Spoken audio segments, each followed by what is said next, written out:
Salute A.T.P. What it do? What it do with your boy Claymore Rain? It's that A.T.P Combat Media. Shout out to all of my subscribers. Salute to you guys. Channel is growing. You know, it's moving along quite well. I really appreciate the love I've been getting. You guys, if this is your first time tapping into the content, go ahead and hit the subscribe button, hit your bell icon so you get all your alerts when your content is dropping. So it's I've let a couple days go by. I've actually been speaking with the community. If you haven't been keeping up with the lives, you know that we've talked about this Devin Haney, Ryan Garcia situation in depth.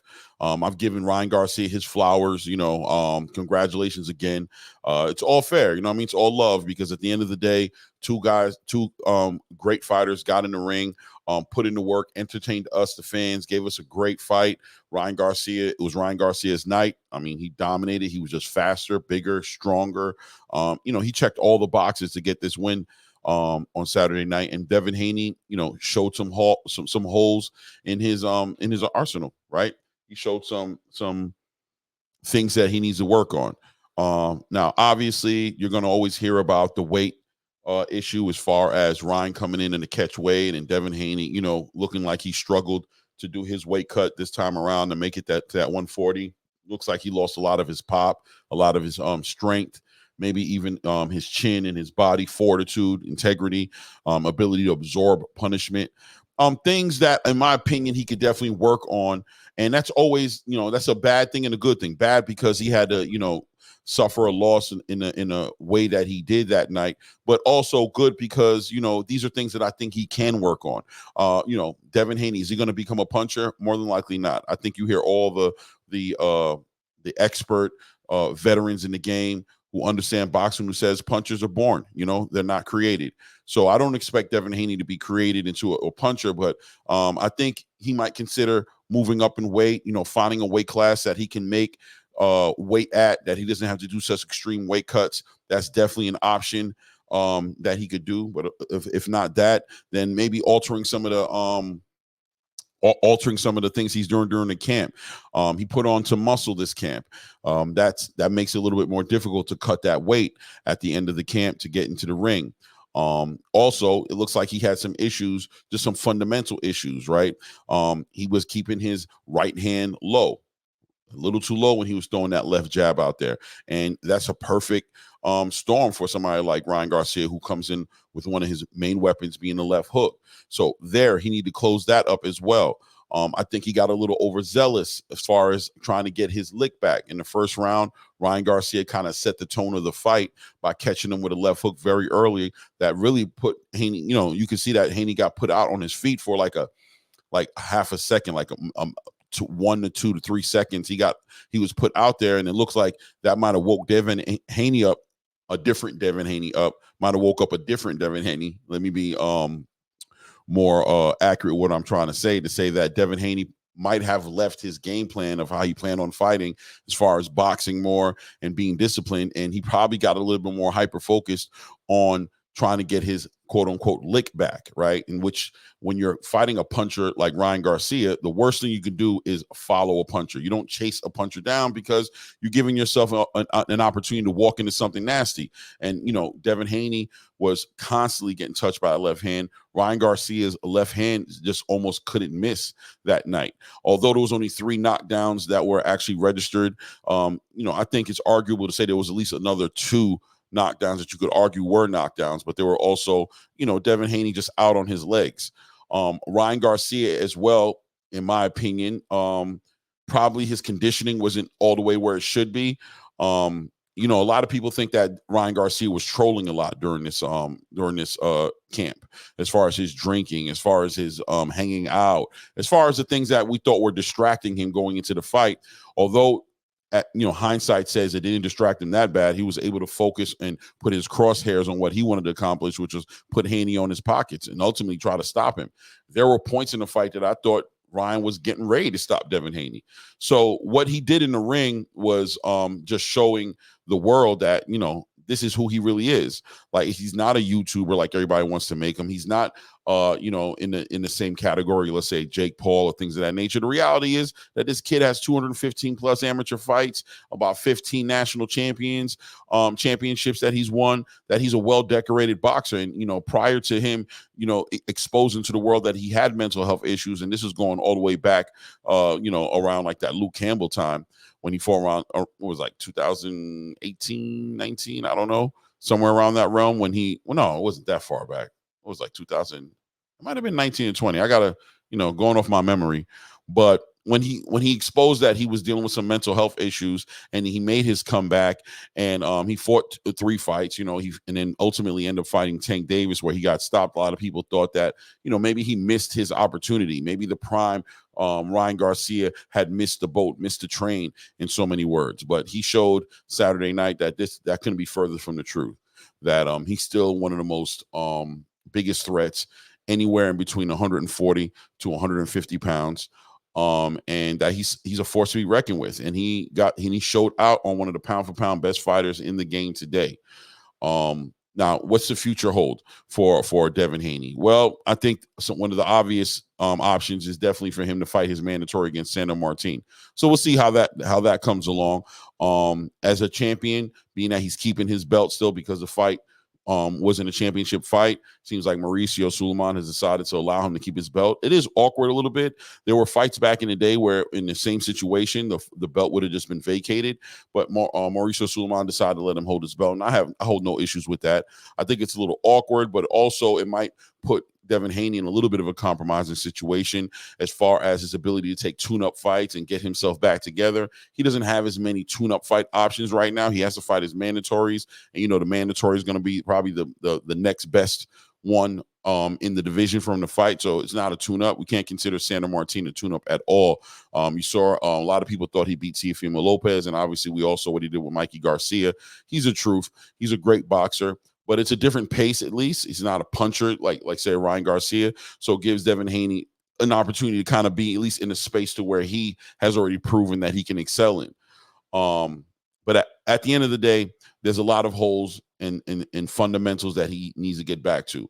And if they're not fundamentals he needs to get back to, maybe he got distracted a little bit by getting clipped so early. He needs to find some discipline and some patience in the way he approaches it. Either way, these things can be tweaked.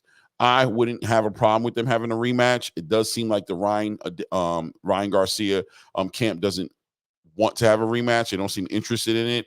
And, there was a lot of bad blood between them. So, now that Ryan's clearly the A side, I mean, going into the fight, a lot of people would have said he was the A side, especially with the split he was getting, right? He was getting he was getting the A side, share of the pie. But, now with the whole entire world, I would say a lot of people don't believe that Devin Haney can beat Ryan Garcia. And obviously the Haneys are catching hell, right? Bill Haney, a big talker, right? Talking a lot about a lot of different fighters, a lot about a lot of different promoters. He's talked about Floyd Mayweather. He's talked about Tank Davis. He's talked about Tank Davis's training team as far as Coach Kenny and Coach Calvin is concerned. He's talked about a lot. You know what I mean? He's gone on a social media campaign to really talk his son up, and show the world that his son is the new face of boxing. Even, comparing it to a Floyd Mayweather era, saying that, Devin Haney, that the Floyd Mayweather era was over with and Devin Haney was here now, and everybody had to get used to that. And I'm a supporter of the Haneys. I'm a supporter of, anybody who's willing to fight the best. Any of the boxers who are committed to becoming champions, unifying belts, becoming undisputed, and they're looking to fight the best. And, I'm always going to support that. And we can't throw our fighters away at the end of the day. The fighters that are really put on the shows, a loss shouldn't hold so much weight to where now they're just a hype job. Most of the great fighters that you guys admire today have taken losses. So this is not a new thing for a fighter to take a loss. And the undefeated thing wasn't even a factor until really like Floyd Mayweather kind of made it a big deal. So we'll see how Devin Haney regroups. He comes back together. He comes full circle, and we'll see what he does in his next fight. And we'll hope that he shows his best. He puts his best foot forward. As far as Ryan Garcia is concerned, literally the world is his oyster, right? He can do whatever he wants to do. He's already put out feelers out there for things that he might be interested in. Maybe a catchweight fight with Esau Cruz. He said he was interested in doing that about 143, 144 pounds to about 143 to 144 pounds. He's mentioned interest in fighting Sebastian Fundora at 154 pounds. He thinks he could win that. Claims he could stop Sebastian Fundora. People are also hollering out for a Conor Benn fight, which, in my opinion, seems like the more realistic fight that might be in the stars. All these fights, I think he can win. Some of them easier than others, but he can win them. He showed his ability to produce a lot of power, and he has real quick hands. He has the ability to reach you when you don't even see it coming, and it's always the punch you don't see coming that puts you down. So we'll see how that turns out for Ryan Garcia. Now, in other news, His Excellency Turki Al-Sheikh has him and Eddie Hearn have come together to put a mega card together in America. Guys, I cannot speak enough on the impact that Turki Al-Sheikh, that His Excellency is having on boxing. People talk about Canelo Alvarez being the face of boxing. People talk about now Ryan Garcia and, of course, Tank Davis and these people as the face of boxing. But the reality is, right now, in my opinion, His Excellency Turki Al-Sheikh is the face of boxing. He's doing things that other promoters just can't do. His passion for the sport and love for the sport is giving him the will and the energy to put together fights that we never would see outside of somebody like Turki Al-Sheikh's stature, who has the financial access to financial spending power to put these big fights together. So when you look at the schedule and what's going on involving Turki Al-Sheikh this year, it's remarkable to say the least. You obviously have Tyson Fury and Alexander Usyk, who are about to fight on May 18th. That's going to give us an undisputed heavyweight champion of the world. We haven't seen that in over 25 years. We move forward to him actually putting a fight together between Artur Beterbiev and Dmitry Bivol on June 1st, where they'll be fighting for an undisputed light heavyweight championship.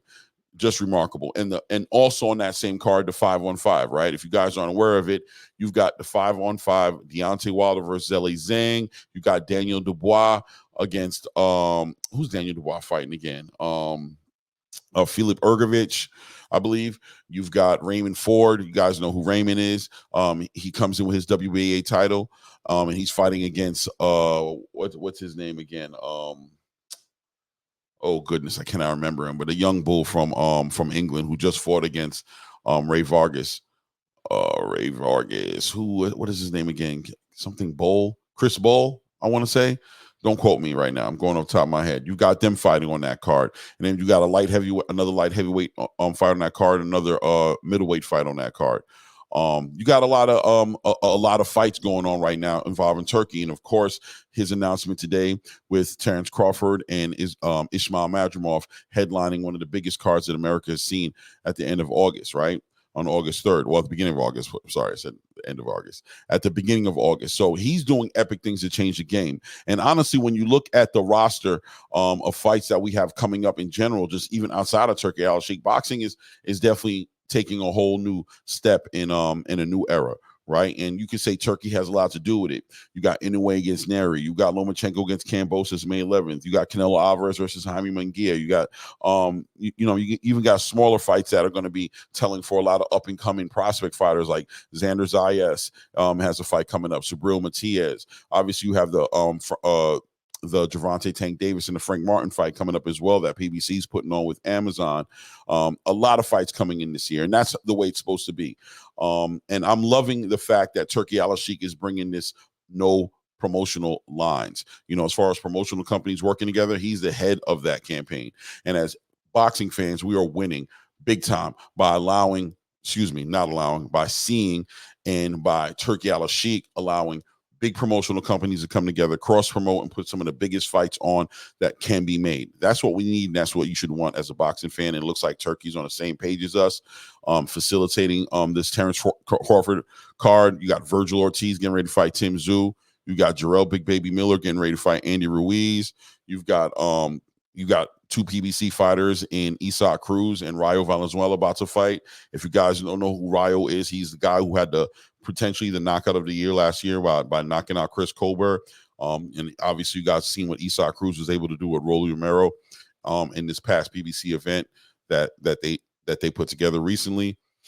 You've got David Morrell getting ready to fight. You've got Antonio Moran is getting ready to fight Andy Cruz, up and coming prospect. Andy Cruz out of Cuba has just been doing great things, and we don't, more fights seem like they're going to be coming. That seems to be just really like almost the main card.